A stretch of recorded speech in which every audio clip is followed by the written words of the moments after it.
যে তরুণ প্রজন্ম আমাদেরকে নতুন বাংলাদেশ ছেড়ে দিল, সেই তরুণ প্রজন্মকে আবারও ভুল মন্তব্যের মাধ্যমে তাদের প্রতি কটাক্ষ করা অথবা তাদের বিরুদ্ধে অবস্থান নেওয়া, তাদেরকে অবজ্ঞা করা, এটি কোনোভাবেই গ্রহণযোগ্য হতে পারে না। এই কোমলমতি ছাত্রদের উপরে লাঠিচার্জ করলো, ওই পুলিশ অফিসারের বিরুদ্ধে সরকারকে অবিলম্বে পদক্ষেপ গ্রহণ করতে হবে।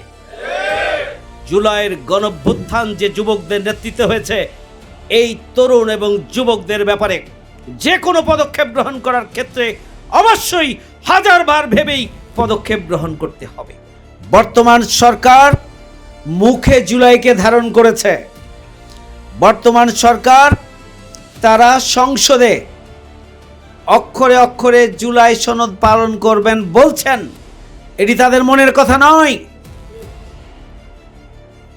এটি যদি তাদের যথার্থ বক্তব্যই হতো, তাহলে এই জুলাই মাসব্যাপী জুলাইদের স্মরণে এবং জুলাই গণঅভ্যুত্থানকে পালন করার জন্য বিএনপির পক্ষ থেকে তেমন কোনো কর্মসূচি দেওয়া হয়নি। কেন? এই প্রশ্নের উত্তর এখন বিএনপির দেওয়াও কঠিন, কারণ আজকে জুলাই মাসের আমরা 15 তারিখে এসে উপস্থিত হয়েছি। গতকালকে সংসদে জুলাই গণহত্যাকারীদের বিচার এবং জুলাইয়ের গণ আকাঙ্ক্ষা বাস্তবায়নের জন্য আলোচনা হয়েছে। এই আলোচনায় বিরোধী দল এবং সরকারি দল অংশগ্রহণ করেছিলেন। আমরা পরিষ্কার করে বলেছি, জুলাইয়ের দেশ এবং সংবিধানের সংস্কারের জন্য যে গণভোট হয়েছে, সেই গণভোট অবিলম্বে বাস্তবায়ন করতে হবে এবং এই জন্য বিএনপিকেই পথ বের করতে হবে।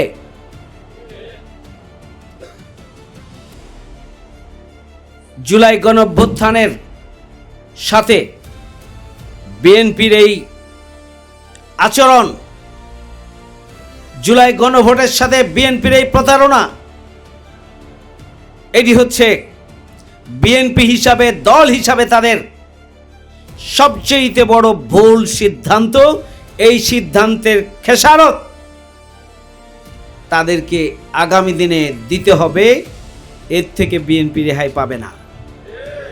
আমি জানি না মাননীয় প্রধানমন্ত্রীকে কোন কুচক্রী মহল পরামর্শ দিয়ে 68.6% ভোটারদের মতামতকে উপেক্ষা করে, পদদলিত করে গণভোটের গণরায় বাস্তবায়ন থেকে দূরে রেখেছেন। আমরা জানি না, এটি বিএনপির একটি ভুল সিদ্ধান্তের প্রমাণ সামনে দিনে হবে।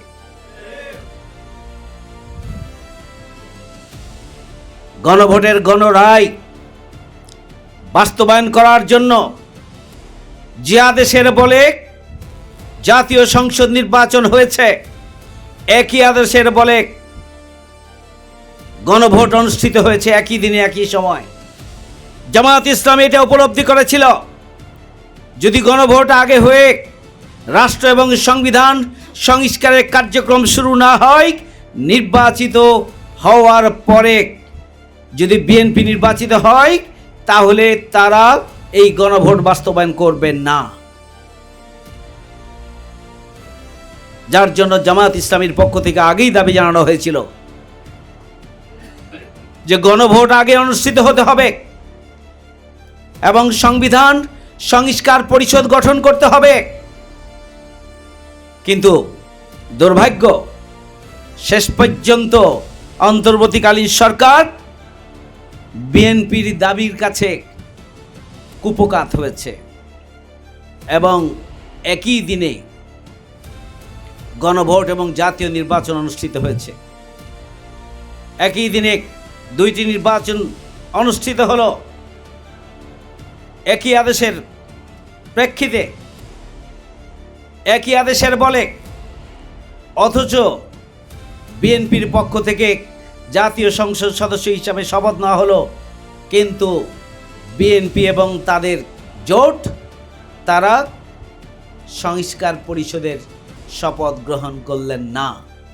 এটি জাতির সাথে শুরুর দিন থেকেই প্রতারণার মহাযাত্রা শুরু হলো এবং জুলাই গণঅভ্যুত্থানের কে ছুঁড়ে ফেলা হলো। জুলাই গণঅভ্যুত্থানের যে চেতনা এবং আকাঙ্ক্ষা, জনগণের অধিকার প্রতিষ্ঠা, রাষ্ট্র সংস্কার, সমাজ সংস্কার, রাষ্ট্র যাতে আগামী দিনে আর ফ্যাসিবাদ হয়ে উঠতে না পারে, সেই জন্য সংস্কার যে অনিবার্য একটি দাবি, বৈষম্যহীন নতুন বাংলাদেশ প্রতিষ্ঠার যে দাবি, সেই দাবির সাথে প্রতারণা করা হলো সূচনা থেকে। গতকালকে সংসদে বলা হয়েছে সংবিধান সংশোধনের জন্য সংসদের সরকার যে কমিটি গঠন করেছেন, সেই কমিটিতে বিরোধী দলকে অন্তর্ভুক্তির জন্য তারা আহ্বান জানিয়েছিলেন। কিন্তু আমরা বিরোধী দলের পক্ষ থেকে আমরা সংবিধান সংশোধনের কোনো বিশেষ কমিটির এই ধারণার সাথে আমরা একমত নই। সংবিধান সংশোধনের জন্য সংসদে একটা প্রক্রিয়া রয়েছে। সেই প্রক্রিয়ায় নিয়মিত সংবিধান সংশোধনের কাজ হচ্ছে, নতুন বিল আসছে এবং বিল পাস হচ্ছে।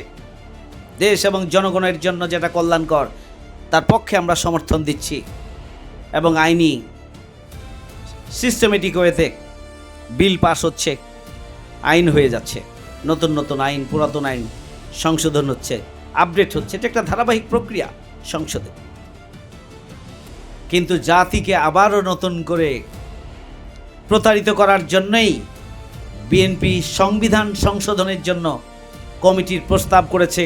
সেই কমিটিতে বিরোধী দলের পক্ষ থেকে আমরা নাম দেই নাই, কারণ সংবিধান সংশোধন নয়, আমরা সংবিধানের আমল সংস্কার চাই, আমরা রাষ্ট্রের সংস্কার চাই। জুলাইয়ের যে গণভোট, সেই গণভোটের আলোকে জুলাই সংস্কার পরিষদ পুনর্গঠনের মধ্য দিয়েই আগামী দিনে দেশ এবং রাষ্ট্রের যে সংস্কার হবে, আমূল পরিবর্তন হবে, নতুন বাংলাদেশের সূচনা হবে। সংবিধান সংশোধন কমিটি দিয়ে সেটি সম্ভব নয়, এই জন্য আমরা সেখানে যাইনি। অথচ সরকারি দলের স্বরাষ্ট্রমন্ত্রীর পক্ষ থেকে গতকালকে বলা হয়েছে যে আসুন, যদি সংস্কার করতেই হয় তাহলে সংবিধান কমিটির সদস্য হিসাবে আপনারা কেন অন্তর্ভুক্ত হলেন না, আপনারা আসলেন না কেন? আপনারা আসেন, এই সংবিধান সংশোধন কমিটির সদস্য হন, এখান থেকে আমরা সিদ্ধান্ত নিব আগামী দিনে কিভাবে আমরা সংস্কার করব, কোন পথে আমরা অগ্রসর হব। এটা আরেকটা নতুন প্রতারণা ছাড়া আর কিছুই নয়। জনগণকে এত বোকা ভাববেন না, এদের তরুণ প্রজন্মকে এত বোকা ভাববেন না। আর বিরোধী দল আপনাদের সব ধরনের বক্তব্য, বিবৃতির ইন্টেনশন কি, সেই বিষয়ে আমরা সজাগ আছি। বিরোধী দলকেও আপনারা বোকা ভাববেন না। আপনাদের যদি সদিচ্ছা থাকতো তাহলে সংবিধান সংস্কার পরিষদ গঠন করে আপনারা রাষ্ট্র এবং সংবিধানের আমূল সংস্কারের জন্য আপনারা পদক্ষেপ গ্রহণ করতেন। আপনারা সেটি করেন নাই, আপনারা ভুল করেছেন। তবে আমি আবারও বলতে চাই, গণভোটের গণরায় সরকারি দল হিসাবে বিএনপিকে বাস্তবায়ন করতে হবে, আজ হোক এবং কাল হোক।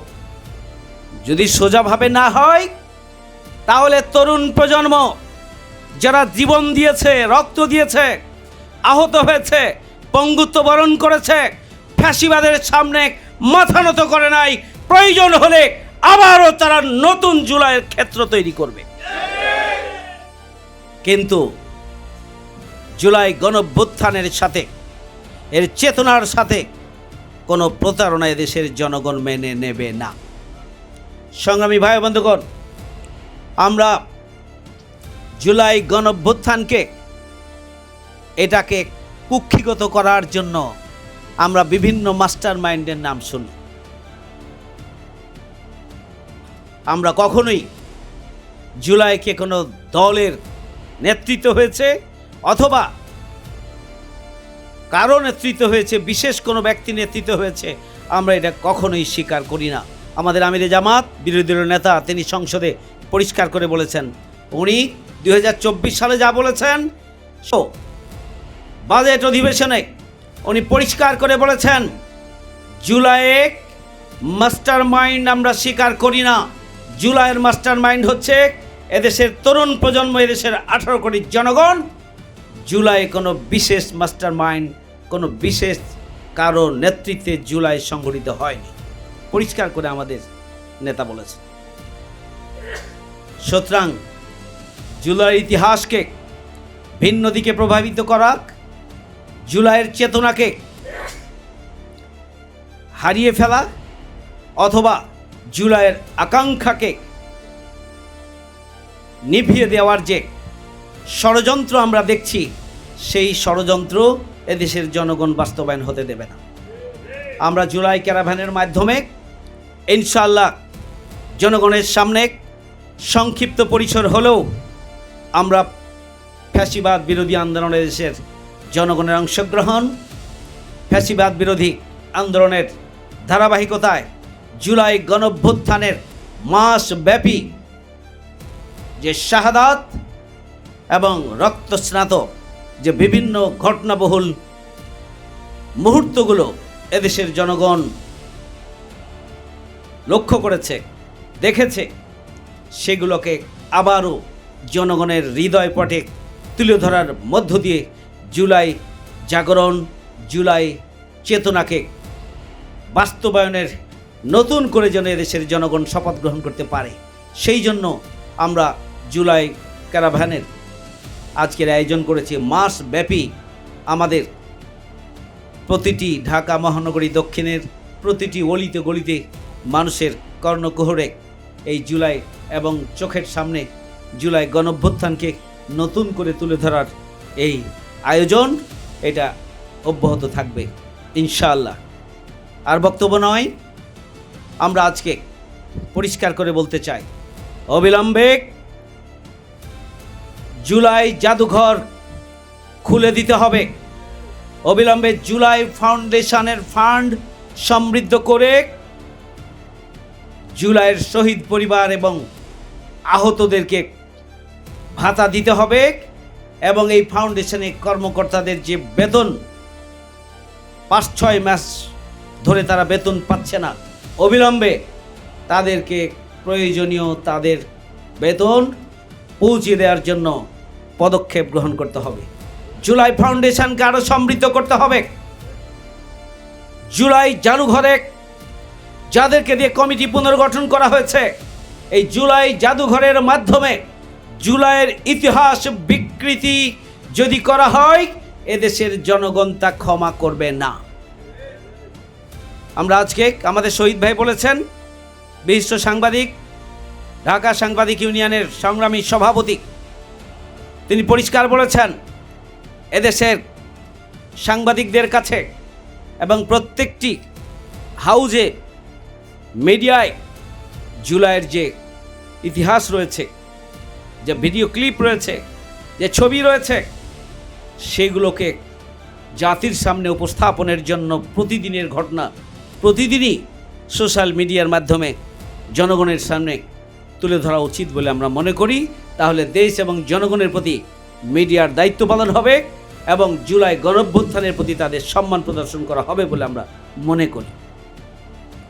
আমরা অবিলম্বে জুলাই গণহত্যাকারী যারা, তাদের বিচারকে ত্বরান্বিত করার জন্য সরকারের কাছে আমরা দাবি জানাচ্ছি।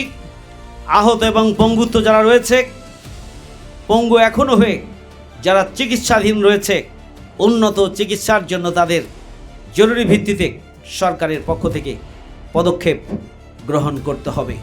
আমি সরকারের কাছে দাবি জানাতে চাই, মাসব্যাপী সরকারের পক্ষ থেকে জুলাই চেতনাকে ধারণ করে 18 কোটি মানুষের কাছে জুলাইকে আবারও নতুন করে তুলে ধরার জন্য সরকারের পক্ষ থেকে মাসব্যাপী কর্মসূচি গ্রহণ করা উচিত ছিল, তারা গ্রহণ করে নাই। এর তীব্র নিন্দা আমরা জানাচ্ছি এবং পাশাপাশি বাকি সময়ের জন্য সরকারের পক্ষ থেকে কর্মসূচি ঘোষণা করা হোক, সেই দাবি আমরা জানাচ্ছি।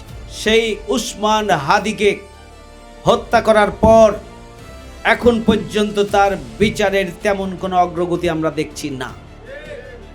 অবিলম্বে হাদির হত্যাকারীদের বিচার নিশ্চিত করার জন্য জরুরি ভিত্তিতে সরকারের পদক্ষেপ গ্রহণ করার দরকার।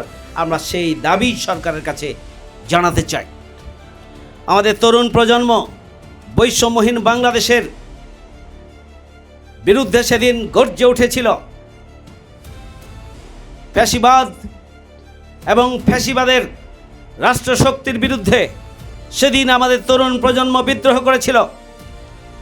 14 জুলাই শেখ হাসিনা ফ্যাসিস্টের প্রতীক চীন থেকে ফিরে আসার পর বলেছিলেন, আমরা মুক্তিযোদ্ধাদের কোটা দেব না, তো আমরা রাজাকারের নাতিপুতিকে কোটা দেব নাকি? এই কথা বলার পরে 14 জুলাই বেগম রোকেয়া হল থেকে, ঢাকা বিশ্ববিদ্যালয় থেকে শুরু করে বাংলাদেশের সমস্ত বিশ্ববিদ্যালয়, কলেজ, স্কুলের ছাত্ররা সেদিন মাঠে নেমে এসেছিল, স্লোগান দিয়েছিল, তুমি কে আমি কে, রাজাকার রাজাকার, কে বলেছে কে বলেছে, স্বৈরাচার স্বৈরাচার। সেই দিন আন্দোলনের নতুন মাত্রা পেয়েছিল। সেই দিন ঢাকা বিশ্ববিদ্যালয় সহ দেশের বিভিন্ন স্থানে ছাত্রলীগ আবারও নতুন করে ঝাঁপিয়ে পড়েছিল ছাত্র সমাজের ওপরে।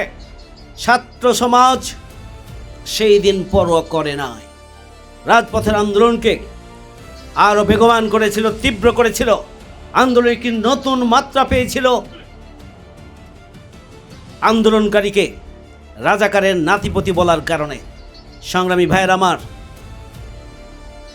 আজকেও আমরা শুনি কখনো কখনো রাজাকার রাজাকার বলে পুরাতন রাজনীতির ধারাবাহিকতা যারা অব্যাহত রাখতে চান, হুঁশিয়ার। জনগণ, ছাত্র সমাজ কিন্তু আপনাদের এই বক্তব্যকে অতীতের ফ্যাসিবাদী রাজনৈতিক কালচারের ধারাবাহিকতা বলেই মনে করছে। এটা জনগণ, ছাত্র সমাজ ভালোভাবে নিচ্ছে না। সুতরাং আমি আশা করি এই ব্যাপারে সরকারি দল সতর্ক হবেন বক্তব্য দেওয়ার ক্ষেত্রে। সংগ্রামী ভাইয়ের আমার, গতকালকে কোমলমতি ছাত্ররা তাদের যৌক্তিক দাবি নিয়ে মাঠে নেমেছিল।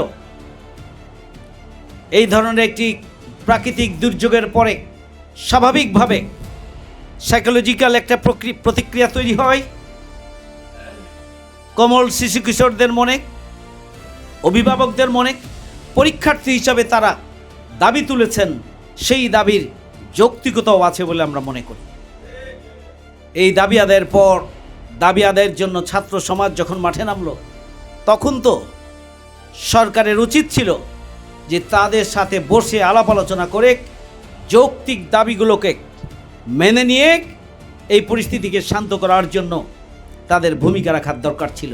কিন্তু দুর্ভাগ্যজনকভাবে আমরা দেখলাম আমাদের শিক্ষামন্ত্রী এমন এক মন্তব্য করলেন, যে মন্তব্যের কারণে গোটা বাংলাদেশের ইয়াং জেনারেশন বিক্ষুব্ধ হলো এবং এইচএসসি পরীক্ষার্থী যারা সবাই মাঠে নেমে এসে এই আন্দোলন আরও তীব্রতর হল। আমাদের বক্তব্য দেওয়ার ক্ষেত্রে সবাইকে সজাগ এবং সচেতন হওয়া উচিত। যে জেনজিদের নেতৃত্বে দেশের ফ্যাসিস্ট অপশক্তির বিরুদ্ধে একটি গণঅভ্যুত্থান সফল হলো, যারা জীবন দিয়ে, রক্ত দিয়ে, ঘাম দিয়ে, শ্রম দিয়ে, নিজেদের জীবনের বিনিময়ে যে তরুণ প্রজন্ম আমাদেরকে নতুন বাংলাদেশ ছেড়ে দিল, সেই তরুণ প্রজন্মকে আবারও ভুল মন্তব্যের মাধ্যমে তাদের প্রতি কটাক্ষ করা অথবা তাদের বিরুদ্ধে অবস্থান নেওয়া, তাদেরকে অবজ্ঞা করা, এটি কোনোভাবেই গ্রহণযোগ্য হতে পারে না। আমরা তার তীব্র নিন্দা এবং প্রতিবাদ জানাই। পাশাপাশি আমরা গতকাল দেখলাম ছাত্ররা তাদের দাবি দেওয়া নিয়ে সংসদের দিকে আসছিল। সরকার বাহাদুরের দায়িত্ব ছিল শিক্ষামন্ত্রীর নেতৃত্বে একটা কমিটি তৈরি করে দিয়ে আন্দোলনকারী ছাত্রদের সাথে সংসদের সামনে গিয়ে সাক্ষাৎ করার একটা ব্যবস্থা করা, অথবা তাদের একটি টিমকে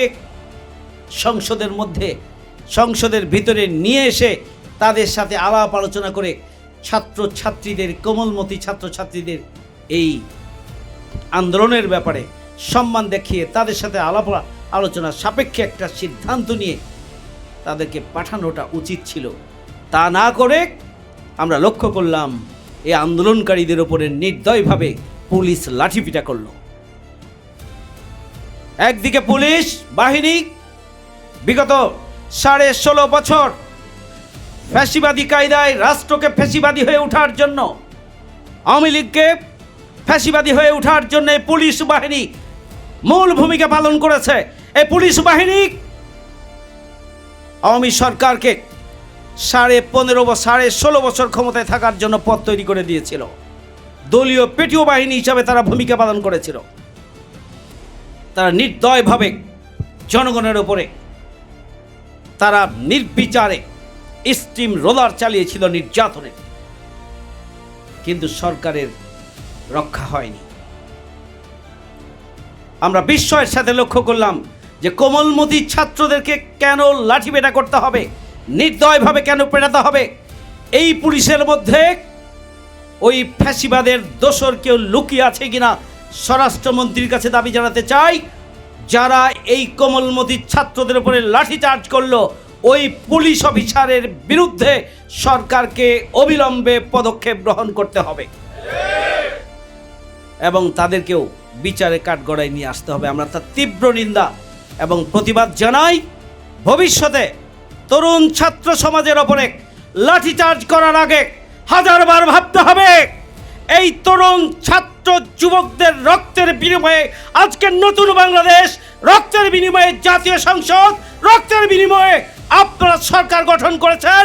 এই রক্তের বিনিময়ে আমরা বিরোধী দল হিসাবে সংসদে ভূমিকা রাখছি। সুতরাং আরো সতর্কতার সাথে সরকারকে পা ফেলতে হবে, ভূমিকা পালন করতে হবে এবং জুলাইয়ের গণঅভ্যুত্থান যে যুবকদের নেতৃত্বে হয়েছে, এই তরুণ এবং যুবকদের ব্যাপারে যে কোনো পদক্ষেপ গ্রহণ করার ক্ষেত্রে অবশ্যই হাজারবার ভেবেই পদক্ষেপ গ্রহণ করতে হবে।